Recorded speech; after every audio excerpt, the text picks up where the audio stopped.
Now we are going to discuss the second part of solutions, that is colligative properties of non-electrolyte solutions.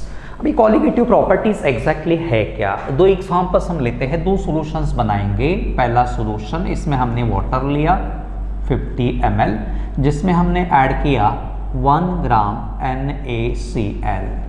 दूसरा solution हम लेंगे, इसमें भी water का volume same रहेगा 50 ml water here, और इसमें हम ऐड करेंगे 20 ग्राम NaCl. अब दो सॉल्यूशंस में से देखिए, पहला सॉल्यूशन जहां NaCl जो कि सॉल्यूट कहलाएगा उसका amount 1 gram here and here 20 ग्राम. तो क्लियरली दिख रहा है पहले सॉल्यूशन में सॉल्यूट का अमाउंट काफी कम है, इसलिए इसको हम कहेंगे डाइल्यूट सॉल्यूशन. यहां सॉल्यूट का अमाउंट काफी ज्यादा है, इसलिए कहेंगे concentrated solution. Therefore, the solution which contains less amount of dissolved solute is called dilute solution. The solution which contains more amount of dissolved solute is known as concentrated solution. Solution के दो प्रकार हम यहाँ consider कर रहे हैं, one is dilute, other is concentrated. Dilute में solute का प्रपोर्शन काफी कम रहेगा, कंसंट्रेटेड में सॉल्यूट का प्रपोर्शन काफी ज्यादा रहेगा. Therefore the solution containing less amount of dissolved solute is called dilute solution. The solution which contains more amount of dissolved solute is called concentrated solution. अब दो में से कौन सा solution colligative properties exhibit करेगा? तो remember well, dilute solution exhibits peculiar properties, typical properties. हटके properties ये डाइल्यूट सॉल्यूशन दिखाता है. These properties are known as colligative properties.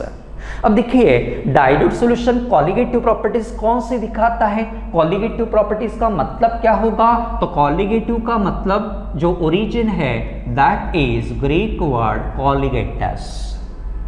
Colligative का origin Greek word colligatus. Colligatus का मतलब होता है टुगेदर, और ये टुगेदर क्या इंडिकेट करता? The total number of solute particles. The total number of solute particles मतलब क्या होगा? तो these properties depend on number of solute particles. These do not depend on nature, size, shape of solute particle. These do not depend on identity of solute particles. तो किस पे depend रहेगी ये properties? Only on number of solute particles. Therefore, the properties of dilute solutions.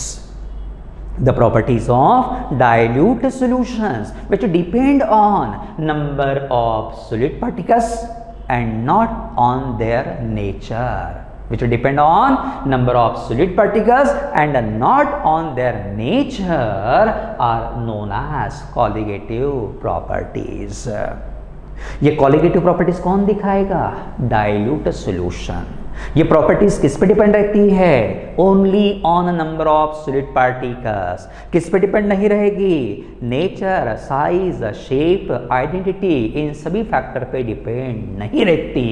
Therefore definition once again, the properties of dilute solution, the properties of dilute solution which depend on number of solute particles, which depend on number of solute particles present in the solution and not on their nature are known as colligative properties. Once again tell me, colligative properties depend on number of solute particles. These properties do not depend on nature or identity of solute particles. अब ये dilute solution जो है उसका concentration कितना रहेगा, हमें कैसे पता चलेगा? ये कॉलिगेटिव प्रॉपर्टी स्टडी करते समय सॉल्यूशन का कंसंट्रेशन कितना होना चाहिए? तो याद रखना यह कंसंट्रेशन जो रहेगा आइदर लेस देन और equal to 0.2 molar. concentration of solution should be less than or equal to 0.2 molar। ऐसे ही solutions कॉलिगेटिव प्रॉपर्टीज एग्जिबिट करेंगे। अब कितनी कॉलिगेटिव प्रॉपर्टीज दी गई है? 4 colligative properties are there. First is lowering of vapor pressure। पहला property lowering of vapor pressure। Second is elevation in boiling point। Second, elevation in boiling point। Third, depression in freezing point। Third is depression in freezing point। Fourth is osmotic pressure। चौथा कौन सा रहेगा? osmotic pressure। अब इन सभी properties को हम detail में discuss करेंगे 1 by 1। तो पहला प्रॉपर्टी हम स्टार्ट करते हैं lowering of vapor pressure।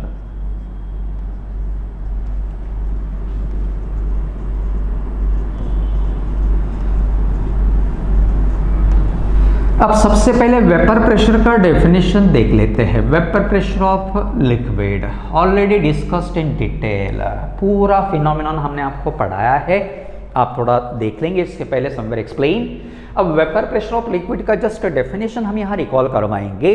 नाम से ही पता चलता वेपर प्रेशर क्या होगा, इसका मतलब द प्रेशर कौन एक्सर्ट करेगा? वेपर। किस पे एक्सर्ट करेगा? लिक्विड सरफेस पे। और यहां ये वेपर और लिक्विड दोनों इक्विलिब्रियम में रहेंगे। वेपर और लिक्विड दोनों कैसे रहेंगे? इक्विलिब्रियम में रहेंगे। देयरफॉर सिंपल डेफिनेशन, आसान सा डेफिनेशन है, कोई दिक्कत नहीं आएगी। The pressure exerted by vapour, the pressure exerted by vapor on liquid surface, on liquid surface in equilibrium with it, in equilibrium with it is known as vapor pressure of liquid। definition क्या रहेगा? the pressure exerted by vapor on liquid surface in equilibrium with it is known as vapor pressure of liquid। अब denote कैसे करना? आपको symbols अच्छे से याद रखने पड़ेंगे along with their significances। तो प्योर लिक्विड का जो वेपर प्रेशर रहेगा डिनोटेड बाय P01। देखिए प्योर सॉल्वेंट का वेपर प्रेशर इस प्रकार से हम डिनोट करेंगे P01। आगे चल के यूज करना है, इसलिए आप अच्छे से सिग्निफिकेंस याद रखोगे। P01 stands for vapour pressure of pure solvent. P01 का मतलब क्या होगा? Vapour pressure of pure solvent. बाद में next is lowering of vapour pressure. Next term is lowering of vapour pressure. अब बताइए जरा लोअरिंग का मतलब क्या होगा? कम होना। क्या कम होगा यहां? प्रेशर। किसका प्रेशर कम होगा? लिक्विड का। कब कम होगा? जब उसमें नॉन वोलेटाइल सॉल्यूट ऐड किया जाएगा। देखिए इससे ही पता चलता है exactly what is happening here. Lowering का मतलब क्या होगा? कम होना। क्या कम होगा? Vapour pressure. किसका वेपर प्रेशर कम होगा? सॉल्वेंट का। कब कम होगा? जब हम उसमें नॉन वोलेटाइल सॉल्यूट ऐड करेंगे। Let us consider the example here. देखिए जरा, हमने बीकर में पहले सॉल्वेंट लिया, समझिए वाटर हमने लिया बीकर में, और इसमें हम ऐड करेंगे शुगर और सॉल्ट पार्टिकल्स जो भी रहेगा, ये हमने ऐड किया, समझो सॉल्ट। अब सॉल्ट हो या शुगर हो नॉन वोलेटाइल रहता, मतलब वो वेपर फेज में नहीं जाता। नॉन वोलेटाइल का मतलब वेपर फेज में वो नहीं जाएगा। अब वेपर फेज में नहीं गया तो व्हाट वुड हैपन हियर, जरा ध्यान देना। कुछ सॉल्ट पार्टिकल्स यहाँ बल्क में रहेंगे और थोड़े बहुत सॉल्ट पार्टिकल्स यहाँ सरफेस पे जमा हो जाएंगे, होना ही है। कुछ सॉल्ट पार्टिकल्स कहाँ चले जाएंगे?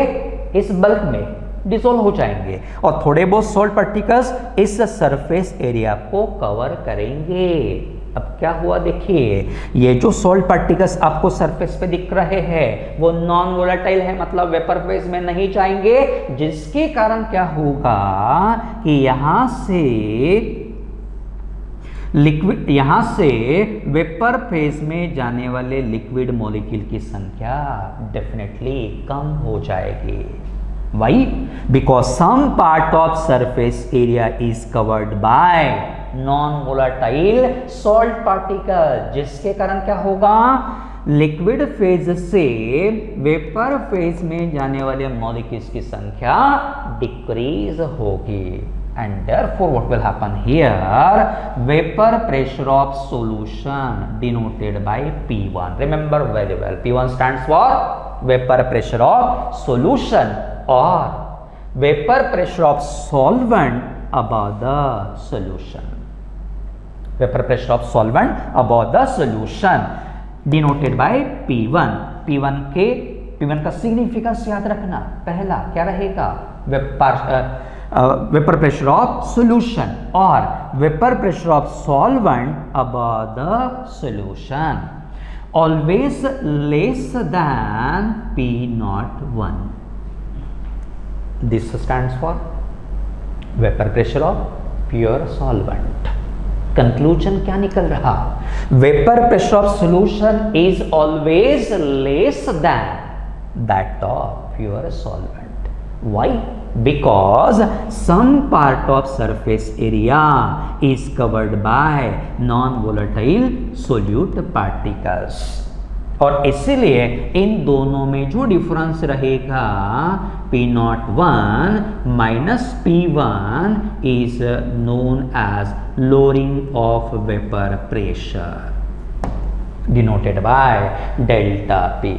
Therefore delta P equals to क्या रहेगा, P01 minus P1. What is delta P?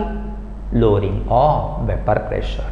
P01 vapor pressure of pure solvent, P1 vapor pressure of solution or vapor pressure of solvent above the solution. इस प्रकार से आपको ये formula याद रखना पड़ेगा। तो this is about the lowering of vapour pressure. Remember very well here, vapour pressure of solution is always less than that of pure solvent. Why? Because some part of surface area will be occupied by non volatile solute particles. Then remember formula, delta P equals to P01 minus P1। Then आगे बढ़ते हैं, next हम लेंगे Raoult's law for solution of non volatile solute. Raoult's law for solution of non volatile solutes. अब देखिए, non volatile का मतलब अभी हमने आपको बताया है। नॉन वोलेटाइल मतलब क्या होगा, वेपर फेज में नहीं जाएगा, सॉल्ट्स है, शुगर है, यूरिया है, मेनी एग्जांपल्स आर देयर। ठीक है, अब हमारे पास फॉर्मूला है राउल्ट्स लॉ, हमने ऑलरेडी पढ़ा है। राउल्ट्स लॉ क्या कहता है, तो partial pressure of a solvent equals to product of vapor pressure of pure solvent and its mole fraction. What is Raoult's law? Partial pressure of a solvent equals to product of vapor pressure of pure solvent and its mole fraction. अब हम x1 का value find out करेंगे। Now see here, हम यहाँ binary solutions को पढ़ रहे हैं। बाइनरी सॉल्यूशंस में कितने कंपोनेंट्स रहते हैं, 2, सॉल्यूट एंड सॉल्वेंट। इसीलिए यहाँ दोनों के मोल फ्रैक्शंस का सम ऑलवेज कितना, 1। 2 कंपोनेंट्स है, 2 कंपोनेंट्स के मोल फ्रैक्शन का सम ऑलवेज 1 रहेगा। 3 components are there, sum of mole fractions of all three components equals to 1। इससे हमें फॉर्मूला मिलेगा x1। बताइए जरा क्या मिलेगा x1 का वैल्यू 1 माइनस x2। यहाँ पे हम रखेंगे तो मिलेगा P1 equals to P01 into 1 minus x2। इसको सॉल्व करेंगे तो मिलेगा P1 equals to P01 minus P01 into x2। ठीक है, अब इसको हम इधर ट्रांसफर करेंगे, इसको यहाँ ट्रांसफर करेंगे तो हमें मिलेगा P01 minus P1 equals to P01 x2। अब P01 माइनस P1 का वैल्यू क्या है देखिए जरा। P01 माइनस P1 का वैल्यू क्या रहेगा, delta P equals to P01 x2, इस प्रकार से रहेगा। अब देखिए हमारे पास एक फॉर्मूला मिल गया। इस फॉर्मूले में x2 क्या रहेगा, mole fraction of solute. x2 क्या रहेगा, मोल फ्रैक्शन ऑफ सोल्यूट। अब मोल फ्रैक्शन ऑफ सोल्यूट का फॉर्मूला हमारे पास है N2 upon N1 plus N2। Mole fraction का फॉर्मूला क्या रहेगा, N2 upon N1 plus N2। अब इससे क्या कंक्लूजन निकल रहा, देखिए क्लियरली दिख रहा है कि this lowering of vapour pressure depends on mole fraction. Mole fraction depends on number of moles of solute, दिख रहा। इससे कंक्लूजन क्या निकलता कि lowering of vapour pressure of solution containing non-volatile solute depends on number of moles of solute. Hence, lowering of vapor pressure is a colligative property. See, delta P depends on number of moles of solute particles. इसलिए हम delta P को कहेंगे colligative property. और उसके बाद अगर हम graph plot करेंगे, देखिए यहां हम लेते हैं वेपर प्रेशर ऑफ सॉल्वेंट और यहां हम लेंगे मोल फ्रैक्शन ऑफ सॉल्वेंट। तो देखिए कैसा ग्राफ हमें मिलेगा, एकदम सिंपल लॉजिक यूज करना है। Use this equation. इस इक्वेशन को में देखिए जरा, P1 equals to P01 into x1 दिया है। P1 अलोंग y एक्सिस हमने लिया, x1 अलोंग x एक्सिस लिया, और ये तो कांस्टेंट रहता है for a particular solvent. P01 का वैल्यू कांस्टेंट रहेगा। तो अब यहाँ ग्राफ हमें कैसे मिलेगा, कर्व मिलेगा या स्ट्रेट लाइन मिलेगा। तो see here we will get the straight line. फिर स्ट्रेट लाइन विद पॉजिटिव और नेगेटिव स्लोप मिलेगा, तो दिस वैल्यू इज पॉजिटिव, इसलिए हमें पॉजिटिव स्लोप वाला स्ट्रेट लाइन मिलेगा। लेकिन ये स्ट्रेट लाइन कौन सा एक्सिस को इंटरसेक्ट करेगा, आइदर टू एक्स एक्सिस और टू वाई एक्सिस, कहीं भी इंटरसेक्ट नहीं करेगा। This line will pass through origin. देखिए इससे हमें पता चलता है कि this line will pass through the origin. Therefore remember well, ये partial vapour pressure of solvent is directly proportional to its mole fraction. जैसे मोल फ्रैक्शन बढ़ते जाएगा वेपर फेज में किसी भी सॉल्वेंट का, वैसे उसका वेपर प्रेशर भी धीरे धीरे बढ़ते जाएगा। Remember well, relation between two directly proportional. इस प्रकार से रहेगा राउल्ट्स लॉ। तो राउल्ट्स लॉ को ब्रीफ में एक्सप्लेन करते हैं। Partial pressure of a solvent equals to product of vapour pressure of pure solvent and its mole fraction. Then हमारे पास एक और रिलेशन है, x1 plus x2 equals to 1। इससे x1 का वैल्यू निकालेंगे, यहाँ रखेंगे, सिंप्लीफाई करेंगे, रीअरेंज करना पड़ेगा। इस प्रकार से हमें फॉर्मूला मिलेगा। इसका वैल्यू हमें पता है, delta P equals to P01 x2, x2 equals to N2 upon N1 plus N2। Conclusion, delta P depends on number of moles of solute, hence it is a colligative property. और दोनों के बीच में relation directly proportional. Relative lowering of vapour pressure. Now see RLVP, relative lowering of vapour pressure equals to रहेगा delta P upon P01। R L V P का formula आपको याद रखना पड़ेगा, delta P upon P naught one. What is delta P? Lowering of vapour pressure, P naught one vapour pressure of pure solvent. इन दोनों का ratio कहलाएगा R L V P. Therefore ratio of lowering of vapour pressure, ratio of lowering of vapour pressure to the vapor pressure of a pure solvent is known as relative lowering of vapor pressure. What is the formula? Delta P upon P1 naught. Delta P lowering of vapor pressure, P1 naught vapour pressure of pure solvent, और इन दोनों का ratio कहलाता है R L V P. अब delta P का formula याद करो जरा, P naught one minus P one upon रहेगा P naught one.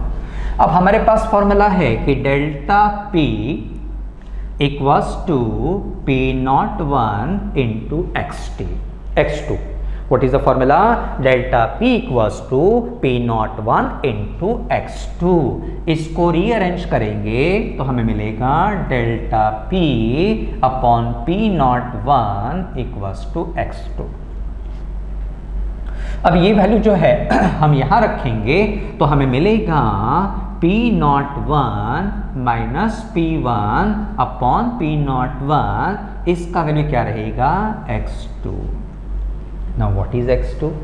Mole fraction of solute. फिर X2 का फॉर्मूला क्या रहेगा? इक्वल्स टू X2 का फॉर्मूला क्या रहेगा?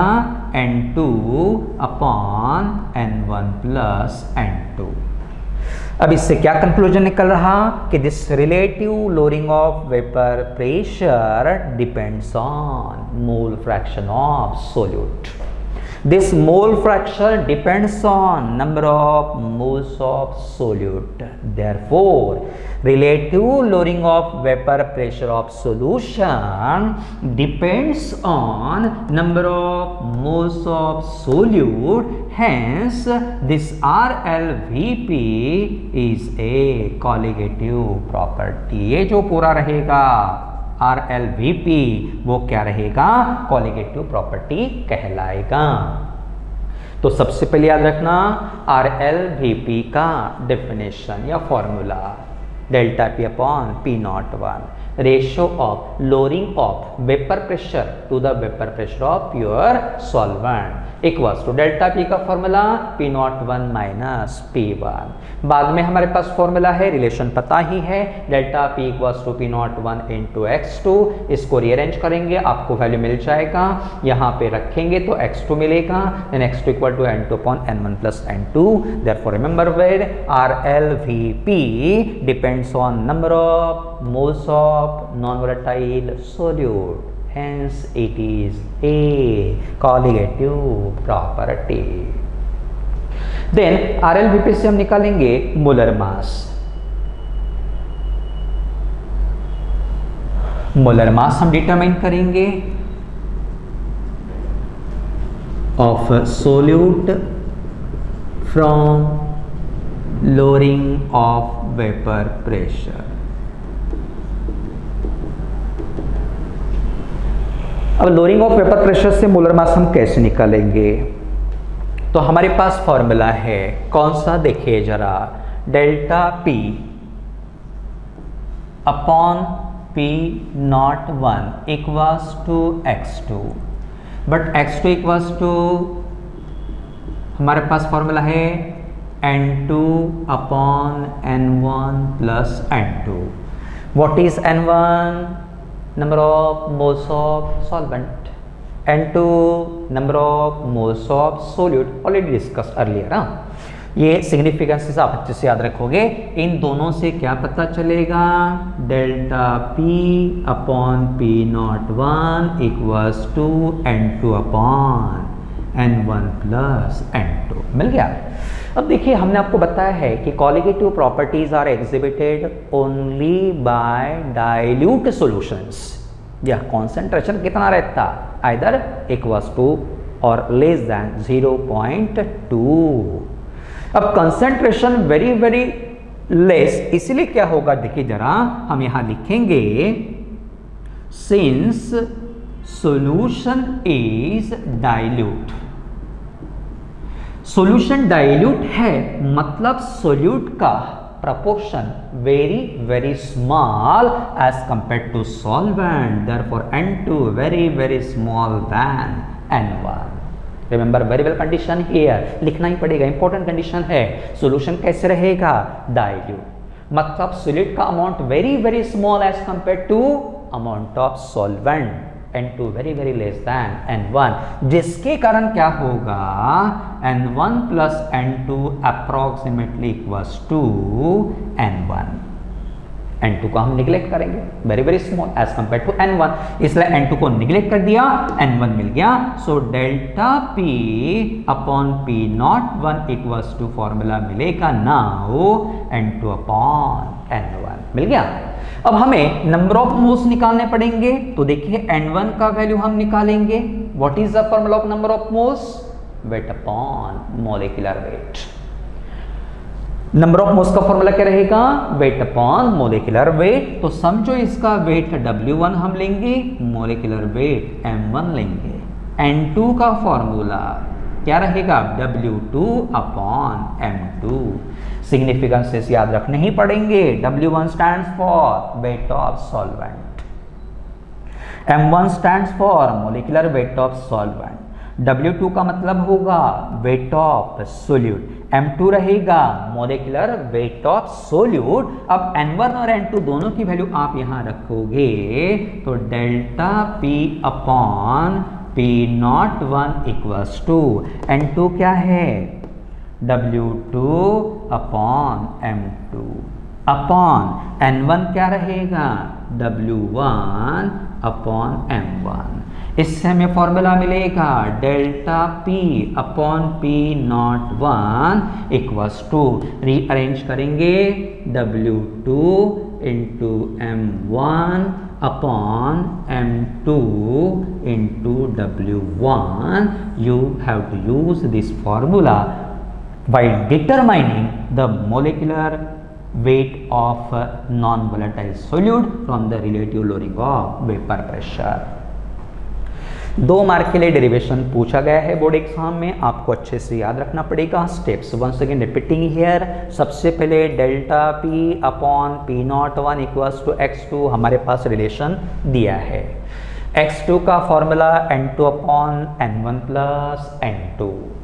देन इन दोनों इक्वेशन से हमें नया इक्वेशन इस प्रकार से मिलेगा. फिर याद रखना कि कॉलिगेटिव प्रॉपर्टी कौन एग्जिबिट करता? डाइल्यूट सोल्यूशन, जिसमें सोल्यूट का amount very small as compare to solvent, इसलिए N2 very less than N1. Therefore N1 plus N2 approximately equals to N1. फिर यहाँ रखोगे आपको इस प्रकार से इक्वेशन मिलेगा. फिर नंबर ऑफ मोल्स का फॉर्मूला ऑलवेज याद रखना weight upon molecular weight. N1 और N2 की वैल्यू हमें इस इक्वेशन में रखनी पड़ेगी.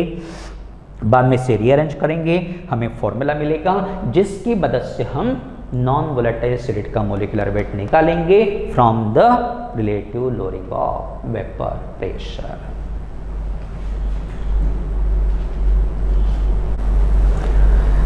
Now problem, the vapor pressure of water at 20 degrees Celsius is 17 mmHg. Pure water का वेपर प्रेशर दिया है. What is the symbol? बता पाएंगे?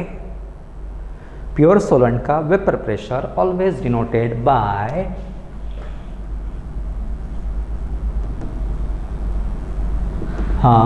P naught 1. कितना दिया है? 17 mmHg. Then what is the vapor pressure of solution? मतलब किसका वैल्यू फाइंड आउट करना है? Recall the terms used to represent vapour pressure of solution. याद करो जरा. तो हमें किसका वैल्यू निकालना है? P1 का vapour pressure of solution. P1 का value you have to find out. Containing 2.8 gram of urea in 50 gram of water. अब यहाँ सोल्यूट कौन सा पता चल गया? वाटर नहीं, यूरिया. सोल्यूट रहेगा. सॉल्वेंट कौन सा रहेगा?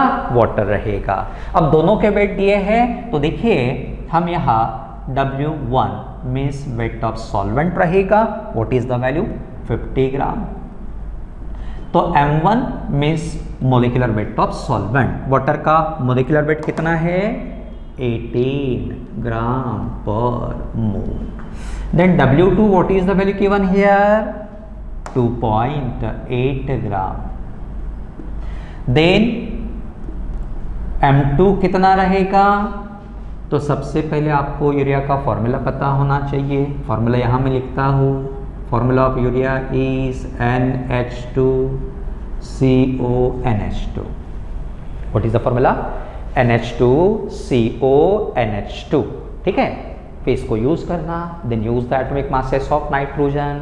क्या है, कितना है बताइए जरा। नाइट्रोजन का एटॉमिक मास 14, हाइड्रोजन का 1, ऑक्सीजन 16, कार्बन 12, सबके एटॉमिक मासेस यूज करना and try to find out the molecular weight. You will get 60 gram per mole, ठीक है। अब देखिए हम कौन सा फॉर्मूला यूज करेंगे, P01 minus P1 upon P01 equals to, हाँ tell me the formula W2 upon M2 into M1 upon W1। Formula आपको यूज करना पड़ेगा W2 upon M2 into M1 upon W1। P01 कितना दिया है 17 माइनस P1 पता नहीं upon 17 equals to W2 2.8 upon 60 into M1 18 upon 50। तो 17 minus P1 equals to rearrange करेंगे 17 इंटू 2.8 इंटू 18 अपॉन 60 इंटू 50। फिर से लॉग टेबल आप यूज करोगे। लॉग टेबल से सॉल्व करने के बाद आपको वैल्यू मिलेगा 0.2856। 17 माइनस P1 का वैल्यू इस प्रकार से मिलेगा। फिर इसको रीअरेंज करेंगे तो P1 इक्वल्स टू क्या होगा 17 प्लस नहीं माइनस 0 पॉइंट रहेगा, सॉरी 2856। इसको सॉल्व करना पड़ेगा, कितना मिलेगा देखिए जरा।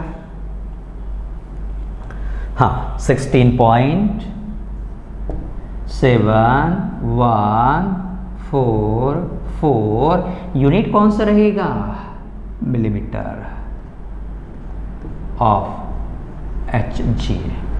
तो देखिए जरा कैलकुलेशंस प्रॉपर है कि नहीं, चेक कर लीजिए। तो इस प्रकार से फॉर्मूला आप यूज करेंगे, put the values and find out the value of P1 here. 2 mark के लिए न्यूमेरिकल पूछा जा सकता है, फॉर्मूला यूज करके डायरेक्टली आंसर आप निकालोगे। And always use log table while solving the problems. अपने मन से नहीं करना है, लॉग टेबल ही आपको यूज करना है।